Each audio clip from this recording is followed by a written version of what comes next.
الحمد لله وكفى وسلام على عباده الذين اصطفى أما بعد قال رسول الله صلى الله عليه وسلم ما نحل والد ولدا أفضل من أدب حسن وقال عليه الصلاة والسلام اکرموا اولادکم واحسنوا ادبہم او کما قال علیہ الصلاۃ والسلام۔ افراد کے ہاتھوں میں ہے اقوام کی تقدیر، افراد کے ہاتھوں میں ہے اقوام کی تقدیر، ہر فرد ہے ملت کے مقدر کا ستارہ۔ اسٹیج پر تشریف فرما صدر محترم، مہمانان ذی وقار، علماء، ائمہ، مدرسے کے طلباء اور دین کی تڑپ رکھنے والے برادران اسلام، پس پردہ خواتین اسلام،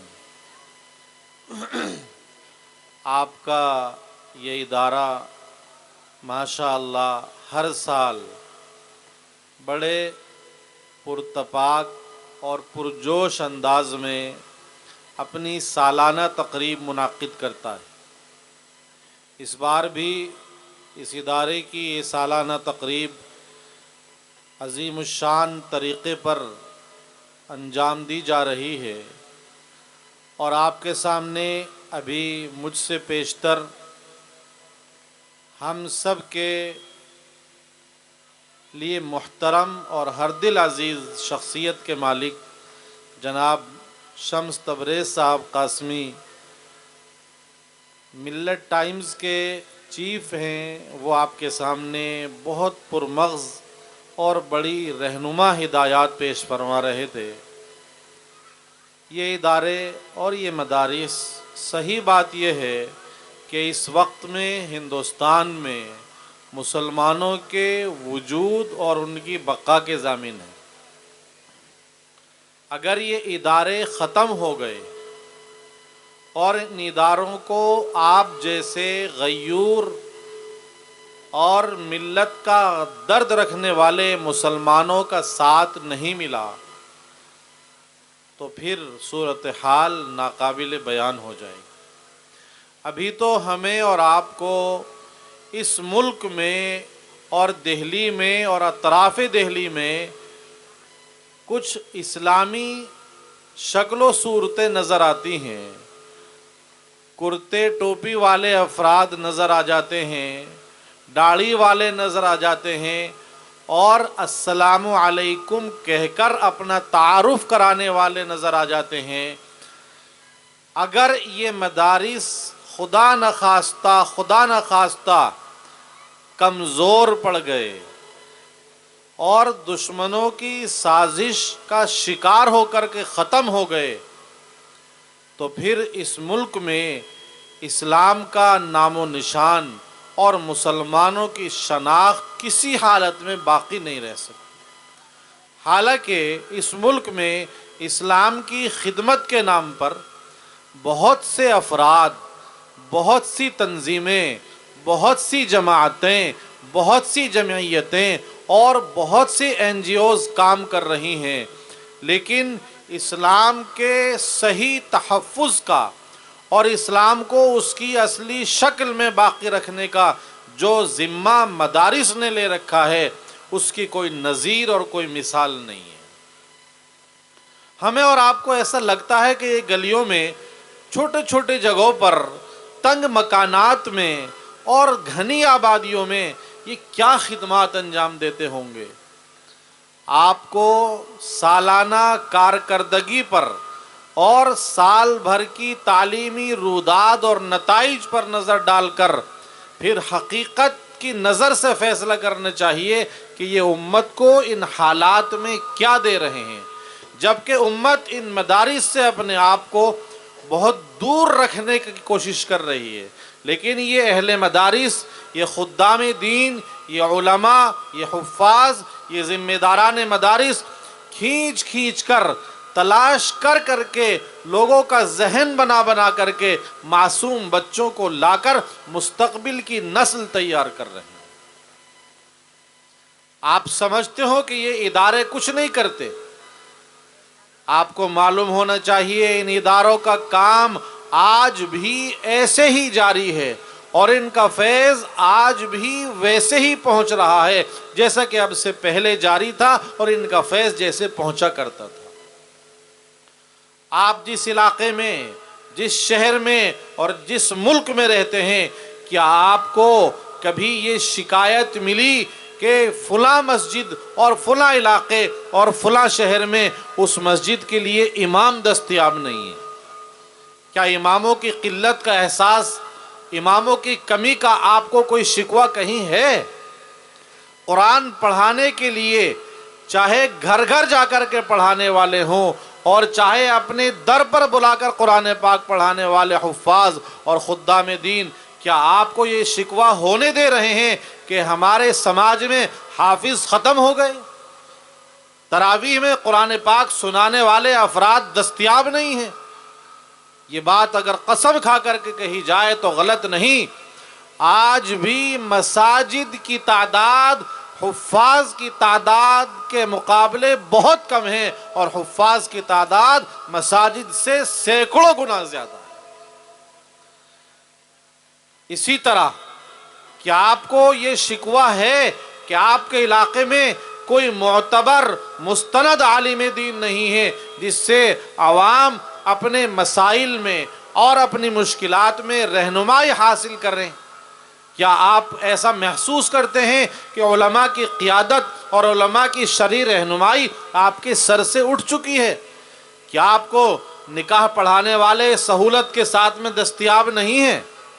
کیا آپ کو مسجدوں میں اذان پڑھنے والے مؤذنین سہولت کے ساتھ میں دستیاب نہیں ہیں؟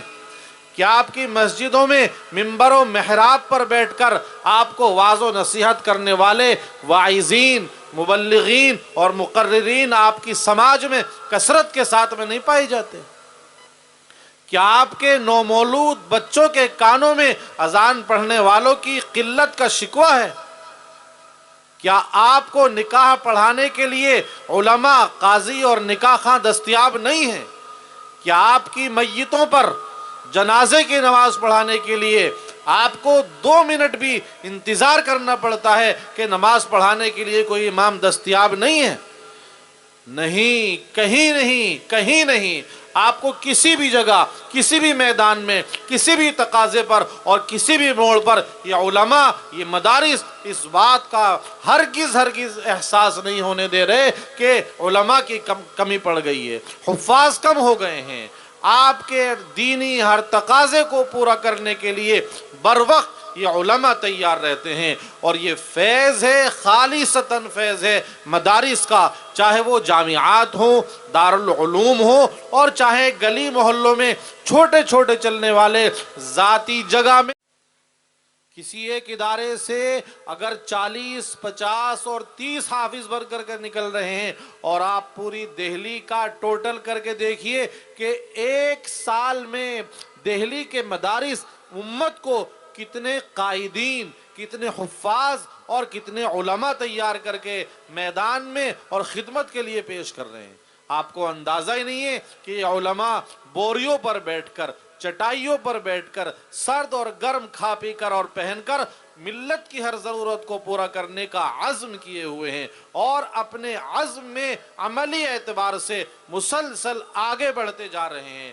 یہ کسی بھی صورت میں اور کہیں بھی کسی بھی حال میں شکست کھانے کو تیار نہیں ہے۔ ان کے عزائم بلند ہیں، ان کے ارادے جوان ہیں، ہر بری طاقت کا اور ہر برے چیلنج کا مقابلہ کرنے کے لیے یہ سینہ سپر میدان میں کھڑے ہیں، اور مستقبل کے لیے نئی نسل کی آبیاری کر رہے ہیں۔ کل کے لیے آپ کو امام دے رہے ہیں، کل کے لیے آپ کو نکاح دے رہے ہیں، کل کے لیے آپ کے بچوں کو قرآن پڑھانے والے دے رہے ہیں، اور کل کے لیے آپ کو آپ کی شرعی رہنمائی کرنے والے مفتیان کرام دے رہے ہیں۔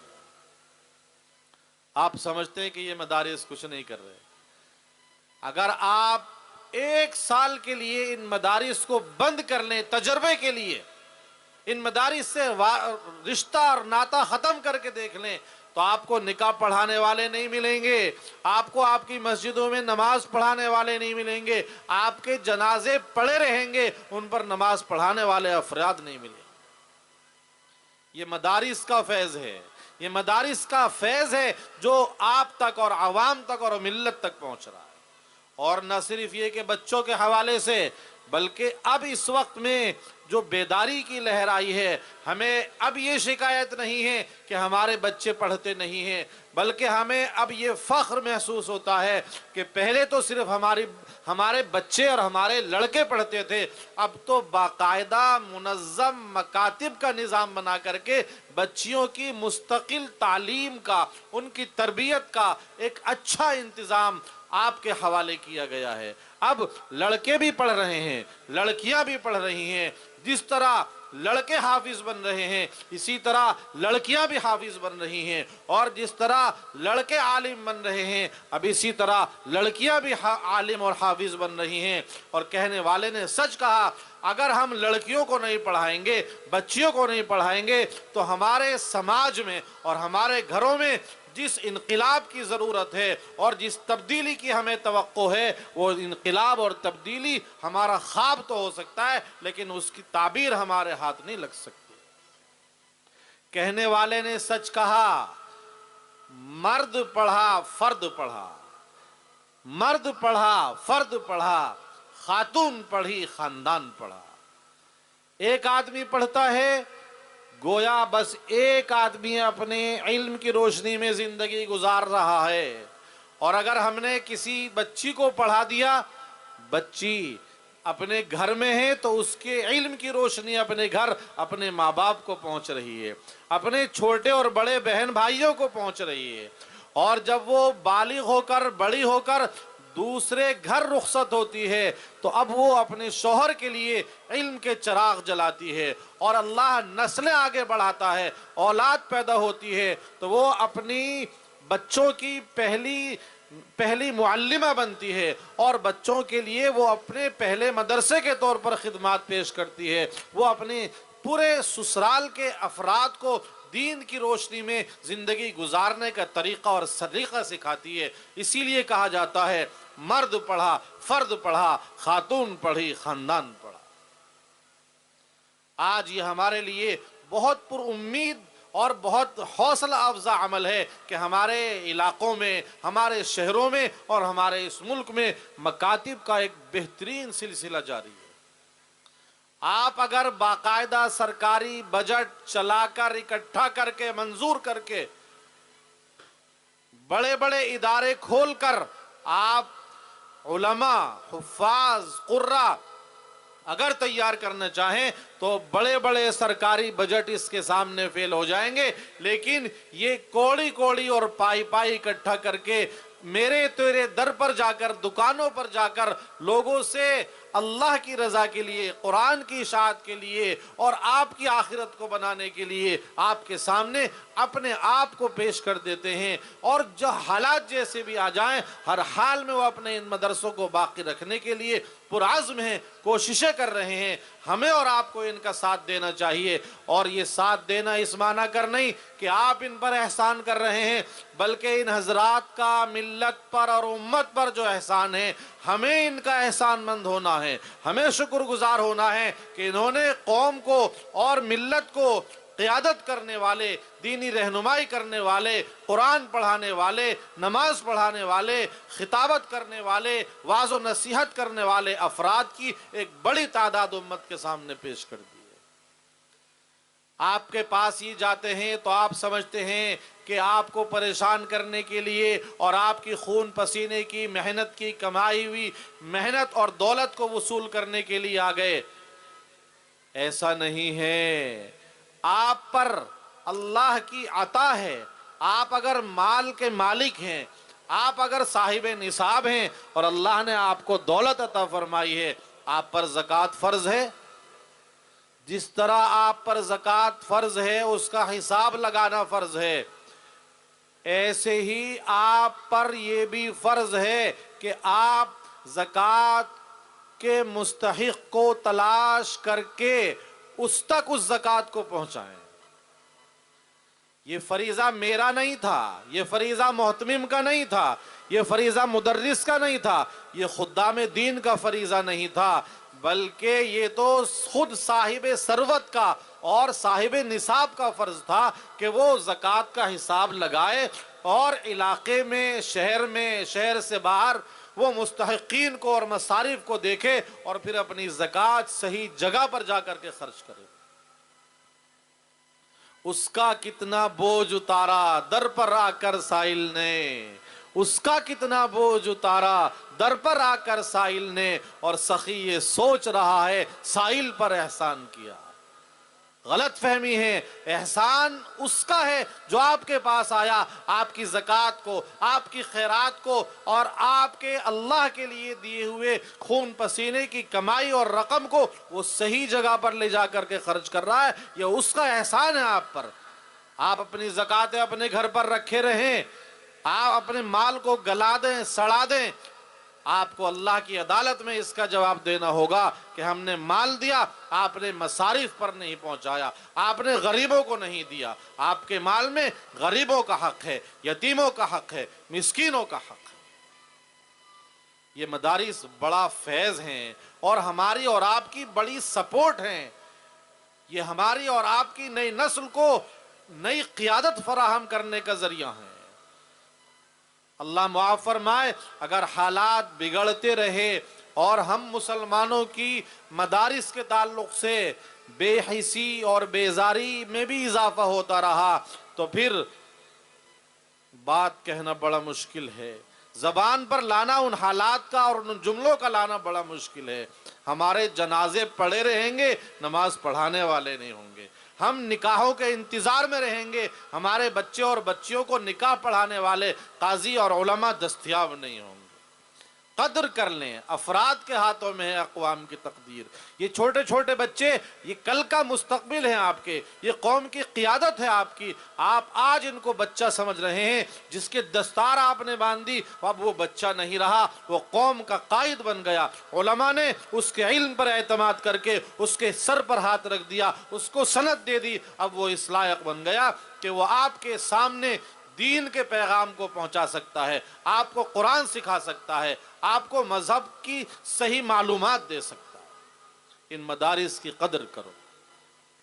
ہم اپنے بچوں کے بارے میں بہت کچھ پلان بناتے ہیں، بہت کچھ سوچتے ہیں، یہ بھی دیں گے، یہ بھی کریں گے، وہ بھی کریں گے، فیکٹریاں بھی کھلوائیں گے اور ان کو بڑی بڑی تجارتیں بھی کرائیں گے، لیکن اللہ کے رسول صلی اللہ علیہ وسلم کی یہ حدیث پاک ہمیں بتاتی ہے آپ اپنی اولاد کے لیے دنیا و ما فیہا کا سب کچھ اکٹھا کر کے دے دیجئے، لیکن اللہ کے رسول علیہ السلام نے فرمایا ما نحل والد ولدا افضل من ادب حسن۔ اگر آپ نے اپنے بچے کو تعلیم دے دی ہے، اگر آپ نے اپنے بچے کو تربیت دی ہے اور اس کو ایک اچھا انسان اور اچھا مسلمان بنا دیا ہے، تو اللہ کے رسول کا فرمان ہے کہ اس سے بہتر آپ کی اولاد کے لیے آپ کی طرف سے کوئی گفٹ، کوئی عطیہ اور کوئی ہبہ نہیں ہو سکتا۔ سب سے بڑی دولت آپ کے لیے، آپ کی اولاد کے لیے آپ کی طرف سے وہ ان کی اچھی تعلیم و تربیت ہے۔ فلسفیانہ انداز میں ایک صاحب کا قول ہے اگر اولاد اچھی ہے اور آپ نے اس کے لیے مال و دولت کے ذخیرے نہیں چھوڑے تو اولاد اپنے فن، اپنے علم اور اپنے ہنر کی بنیاد پر دنیا کی ہر دولت کو اپنے ارد گرد اکٹھا کر سکتی ہے۔ اور اگر آپ نے اپنے بچے کو دنیا کی ساری دولتیں دی ہیں، علم نہیں سکھایا، تربیت نہیں کی، تو آپ نے جتنا محنت کر کے، خون پسینہ ایک کر کے اور رات دن اپنی آرام کو قربان کر کے جتنی دولت کے انبار اس کے قدموں میں ڈالے ہیں، اس کی نالائقی، اس کی بے حسی، اس کی بے غیرتی اور اس کا دین سے بیزاری کا عمل، یہ ساری دولت کو چند دنوں میں تہس نہس اور برباد کر دے گا۔ اسی لیے رسول اکرم صلی اللہ علیہ وسلم نے فرمایا آپ جو کچھ اپنی اولاد کو دے سکتے ہیں، جتنا ممکن ہے، جتنا تصور کیا جا سکتا ہے، اس پورے دائرے میں تعلیم سے بہتر، تربیت سے بہتر، کوئی چیز نہیں ہو سکتی۔ اس لیے ہمیں اور آپ کو اپنے بچوں کو اور ان کے مستقبل کو سنوارنے کے لیے، دنیا میں عزت دلانے کے لیے اور آخرت میں اللہ کی نظر میں ایک اچھا مسلمان بنانے کے لیے اپنے بچوں کو تعلیم سے جوڑیے، اپنے بچوں کی تربیت کی فکر کیجئے۔ بڑے افسوس کے ساتھ کہنا پڑ رہا ہے، اور یہاں جہاں پر بیٹھ کر گفتگو ہو رہی ہے، یہاں خاص طور سے میں اپنی ماؤں سے کہوں گا، اپنی بہنوں سے کہوں گا، کیا آپ کے بچے آپ کی اچھی تربیت پا کر کے سماج میں ایک اچھا کردار اور مسلمانوں کا اچھا تعارف پیش کرنے میں کامیاب ہے؟ معاذ اللہ، معاف فرمائیے گا بہنوں، آپ کے اس علاقے کا جب بھی تعارف جاتا ہے اور جب بھی یہاں کا تذکرہ لوگوں کے درمیان ہوتا ہے تو آپ کی تربیت کے نتیجے میں کہا جاتا ہے کہ اس علاقے میں اور اس کالونی میں بچوں میں نشے کی لت ہے، کالونی میں چھوٹے چھوٹے بچے چوری کر رہے ہیں، چھوٹے چھوٹے بچے گٹکا کھا رہے ہیں، سگریٹیں پی رہے ہیں اور طرح طرح کے نشے میں مبتلا ہیں۔ یہ آپ کی تربیت کا نتیجہ ہے۔ آپ کا فرض تو یہ تھا کہ آپ اپنے بچوں کی سخت تربیت کرتی، آپ اپنے بچوں کے لیے پہلا مدرسہ ثابت ہوتی۔ آپ سے بہتر بچوں کے بارے میں کون سوچ سکتا ہے، اور آپ سے بہتر اپنے بچے کی تربیت دوسرا کون کر سکتا ہے؟ مگر معاف فرمائیں، آپ اپنے فریضے سے غافل ہیں، آپ اپنی ذمہ داری سے غافل ہیں۔ اللہ کے رسول صلی اللہ علیہ وسلم نے ذمہ داریاں تقسیم فرمائی ہیں۔ ایک روایت میں ہے، عورت اپنے گھر، اپنے شوہر کے گھر میں وہ نگراں ہے، ذمہ دار ہے، اور اسی طرح وہ اپنی اولاد کی نگراں اور محافظ ہے۔ بچوں کی نگرانی، بچوں کی تربیت باپ کے ذمے دوسرے درجے میں آتی ہے، پہلے ماں کی ذمہ داری ہوتی ہے۔ اسی لیے پوری دنیا کے فلسفی اور پوری دنیا کے دانشور اس نقطے پر متفق ہیں کہ پہلا مدرسہ ماں کی گود ہے۔ باپ کی گود کو پہلا مدرسہ کسی نے نہیں کہا، پوری دنیا ماں کی گود کو پہلا مدرسہ کہتی ہے۔ تو آپ کی تربیت کے نمونے جو سماج میں نظر آ رہے ہیں، معاف فرمائیں، آپ اپنا فریضہ ادا نہیں کر رہی ہیں۔ اللہ کے دربار میں جب آپ سے پوچھا جائے گا اولاد کے بارے میں تو آپ کیا جواب دو گے؟ قرآن سب کو کہتا ہے، یا ایھا الذین آمنوا قوا انفسکم واہلیکم نارا وقودھا الناس والحجارہ۔ دنیا کی آگ میں ہمارے بچے کا اگر ایک انگ جل جائے، ایک انگلی اگر تپش اور لو سے متاثر ہو جائے تو آپ تڑپ جاتی ہیں، لیکن اللہ فرما رہے ہیں کہ ایسے لوگ جو اپنا اور اپنے بچوں کا خیال نہیں کریں گے، اللہ تبارک و تعالیٰ کی طرف سے ان کو ایسی آگ کا ایندھن بنا دیا جائے گا جس میں انسانوں کو جلایا جائے گا، جس میں پتھروں کو جلا کر کے اس کو تپایا جائے گا، وہاں ہم اور آپ اور ہمارے بچے جلیں۔ تصور تو کریں، مائیں اپنے ہاتھ پر، اپنے کلیجے پر ہاتھ رکھ کر کے سوچیں کہ ہمارے بچے ہم سے جدا ہو کر کے جہنم کی آگ کا ایندھن بنے، یہ ہم کسی صورت برداشت نہیں کر سکتے۔ چنانچہ اپنی ذمہ داری کو ادا کیجیے۔ اللہ کے رسول صلی اللہ علیہ وسلم نے فرمایا، اکرموا اولادکم، اپنی اولاد کا اکرام کرو۔ اولاد کا اکرام کیا ہے؟ جو ان کا حق ہے وہ ادا کرو۔ ہم اولاد کا حق ادا نہیں کرتے۔ میں والدین سے بھی کہوں گا، والدین کو شکایت ہوتی ہے اولاد ہمارا حق ادا نہیں کر رہی ہے، اولاد فرما بردار نہیں ہے، اولاد خدمتگار نہیں ہے۔ اللہ کی قسم، جب تربیت ایسی ہوگی جیسی آپ کی تربیت ہے تو پھر اولاد نتیجے میں ایسی ہی سامنے آئے گی کہ وہ اولاد فرما بردار نہیں ہو سکتی، وہ اولاد خدمتگار نہیں ہو سکتی، وہ اولاد آپ کی نیک نامی کا ذریعہ نہیں بن سکتی۔ مجھے یاد آ رہی ہے ایک بات، سیدنا عمر بن خطاب رضی اللہ تعالیٰ عنہ کے زمانے میں ایک باپ نے آ کر کے شکایت کی تھی حضرت عمر بن خطاب رضی اللہ عنہ سے، میرا بیٹا میرا نافرمان ہے، میرا بیٹا میری خدمت نہیں کرتا، میرا بیٹا میری فرما برداری نہیں کرتا۔ امیر المومنین نے اس لڑکے کو اپنے دربار میں طلب کیا اور پوچھا کہ یہ تمہارا باپ ہے؟ کہ جی، یہ شکایت کرتا ہے کہ میرا بیٹا میری فرما برداری نہیں کرتا، میری خدمت نہیں کرتا، میری بات نہیں مانتا، کیا تمہارے باپ کی شکایت بجا ہے؟ وہ بیٹا کیا کہتا ہے، ماں باپ کان کھول کر کے سنیں۔ اللہ کے رسول کیا صرف میرے باپ کا ہی میرے اوپر حق ہے, میرا کوئی حق نہیں؟ حضرت عمر بن خطاب رضی اللہ عنہ نے فرمایا اولاد کا بھی ماں باپ پر حق ہوتا ہے. اولاد کے 3 حق حضرت عمر بن خطاب رضی اللہ تعالیٰ عنہ نے اس لڑکے کے سامنے بیان کیے. نمبر 1, مرد کی ذمہ داری ہے کہ وہ مستقبل کی نسل کو ذہن میں رکھتے ہوئے بچے کے لیے اچھی ماں کا انتخاب کرے, یعنی اپنے لیے نیک دیندار بیوی کا انتخاب کرے.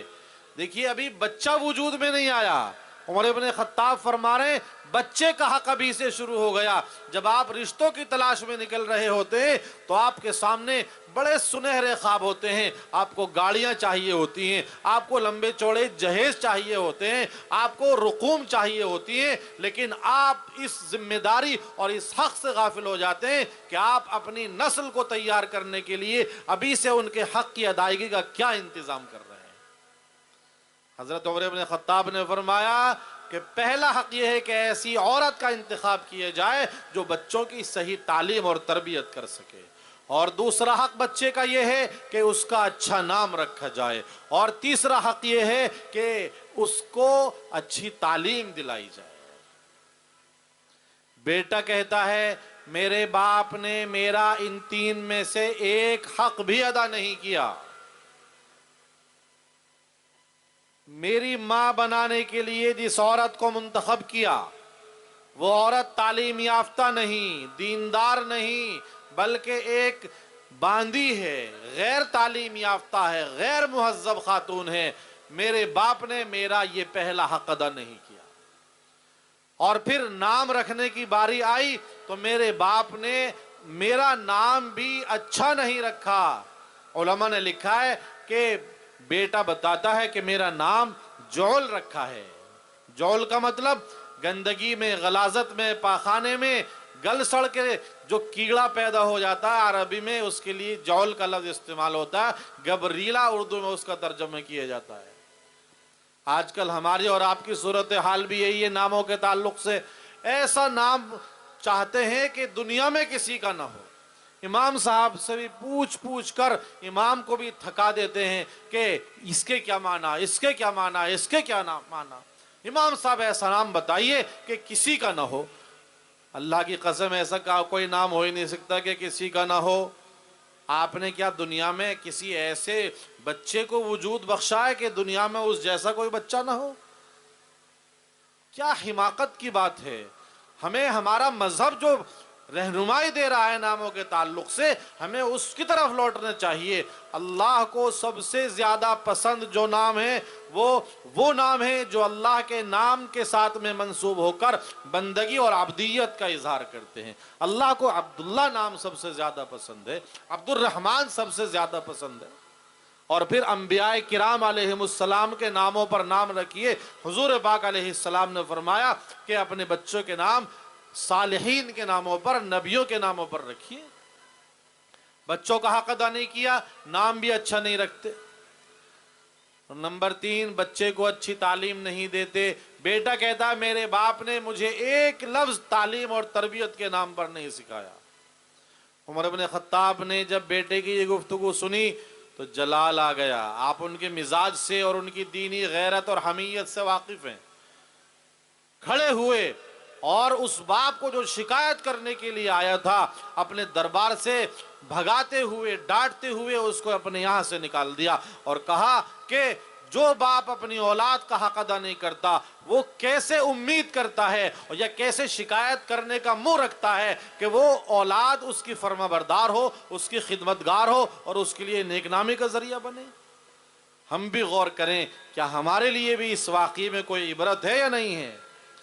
کیا ہم بھی اپنے مستقبل کی نسل کو بنانے کے لیے نیک خواتین سے رشتے کی طلب رکھتے ہیں یا گاڑی اور بنگلے کی طرف نظر ہوتی ہے؟ بچوں کا اچھا نام رکھتے ہیں, بچوں کو اچھی تعلیم و تربیت دیتے ہیں. بات پوری کر رہا ہوں, بات بہت لمبی ہو گئی, لیکن درد یہ ہے کہ ہم یعنی ہمارے بڑے باپ اولاد کے حق کی ادائیگی میں بڑے کوتاہی کا شکار ہیں, غفلت کا شکار ہیں. آپ اگر اپنی اولاد کا حق ادا کرتے ہیں، کوئی وجہ نہیں کہ اولاد آپ کی خدمتگار نہ ہو، آپ کی فرما بردار نہ ہو اور آپ کے لیے نیک نامی کا ذریعہ نہ بنے۔ افراد کے ہاتھوں میں ہے، اقوام کی تقدیر، ہر فرد ہے ملت کے مقدر کا ستارہ۔ وآخر دعوانا الحمدللہ رب العالمین۔